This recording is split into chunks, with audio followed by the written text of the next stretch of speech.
Monsieur Razi Hammadi, pour le groupe socialiste, républicain et citoyen, vous avez 5 minutes, monsieur le député.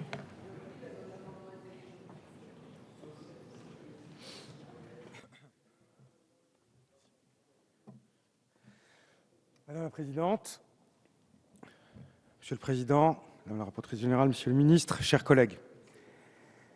Un budget, en effet, ça n'est pas que des chiffres. Un budget, c'est aussi des choix.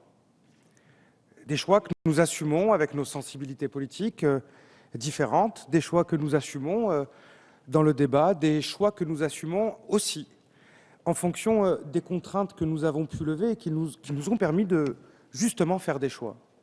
Et celui-ci, c'est un budget qui nous permet de faire des choix. C'est un budget de souveraineté. Et il est utile de rappeler que notre retour au pouvoir s'est fait avec l'épée de Damoclès du contrôle européen, de la surveillance européenne, et y compris de la sanction qui guettait. Aujourd'hui, nous débattons ici, parlementaires, élus du peuple, dans un Parlement souverain, sans cette menace, sans cette surveillance. C'est un fait. Et si nous y sommes parvenus, c'est parce que nous avons essayé de concilier, je dis bien essayé, et nous avons réussi les priorités qui étaient les nôtres, sans crier, sans être dans la polémique inutile et sans démagogie. Ces choix, c'était la maîtrise des dépenses et la réduction des déficits. Ils ont baissé. On peut faire mentir les manchettes de journaux, on peut faire mentir la parole non entendue ou ce qui, du haut de la tribune, peut venir égayer le débat public au quotidien. Mais vous ne pouvez pas faire mentir un chiffre, surtout lorsque celui-ci est validé à tous les niveaux de supervision financière et budgétaire, que ce soit au niveau international ou européen. Ce gouvernement a baissé les déficits. Et il les a baissés tout en fixant des priorités. J'y reviendrai. L'éducation, la sécurité, la santé, notamment lorsqu'on voit un certain nombre d'hôpitaux et l'état dans lequel ils avaient été laissés en 2012, mais y compris la santé au niveau même du portefeuille de chacun de nos concitoyens. Lorsqu'on voit la baisse de la dépense contrainte, seul pays de l'Union européenne qui voit baisser la dépense contrainte de nos ménages pour se soigner. C'était nos priorités. Ben oui, quelle chance! Quand on a connu la maladie en situation modeste, comme beaucoup de nos concitoyennes et concitoyens, c'est une chance et vous devriez vous en réjouir plutôt que de vous en moquer. Des choix et des priorités, y compris pour baisser les impôts. Alors oui, c'est un fait, nous sommes de gauche. L'assumons, le revendiquons.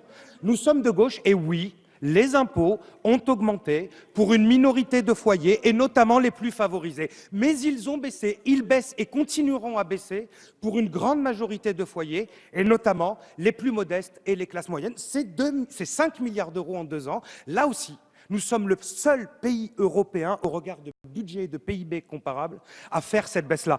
En un mot, nous sommes le seul pays de l'Union européenne, puisque vous aimez faire des comparaisons, qui à la fois baisse le déficit, investit des milliards sur des priorités qui ne sont pas anodines, parce que nous parlons de l'éducation.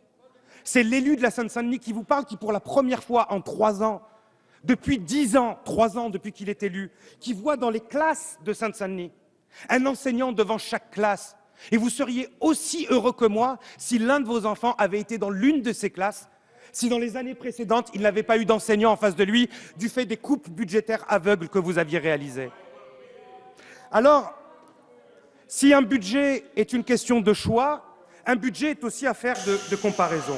Parce qu'excusez-moi, le débat budgétaire permet aussi de confronter, mais dans le cadre d'un débat démocratique sain et utile.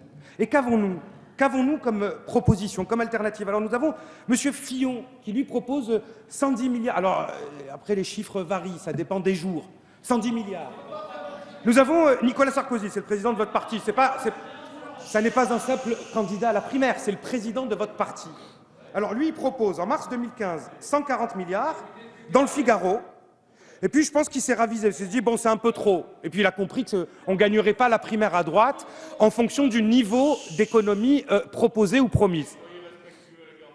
En septembre 2015, quelques mois après, alors là il propose 100 milliards.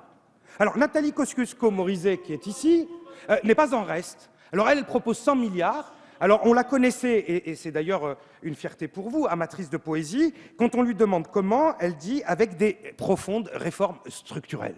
Soyons sérieux, nous menons ici, avec responsabilité, un débat budgétaire qui fixe des objectifs avec générosité, fierté, efficacité. Et je terminerai par 2 phrases, Madame la Présidente. Vous avez accusé à plusieurs reprises dans ce débat la majorité et ce gouvernement d'absence de sincérité. Or, depuis 3 ans, c'est la même accusation. Et nous nous revoyons l'année d'après avec des hypothèses de croissance vérifiées, des hypothèses de baisse de déficit vérifiées, des hypothèses d'inflation vérifiées. Donc votre accusation en insincérité est l'illustration du procès d'intention et de la mauvaise foi. Quant à l'impôt sur le revenu pour tous, nous y reviendrons dans le débat public parce que la baisse de l'impôt n'a jamais été synonyme de la suppression de l'impôt. Merci. Merci. La parole est à Madame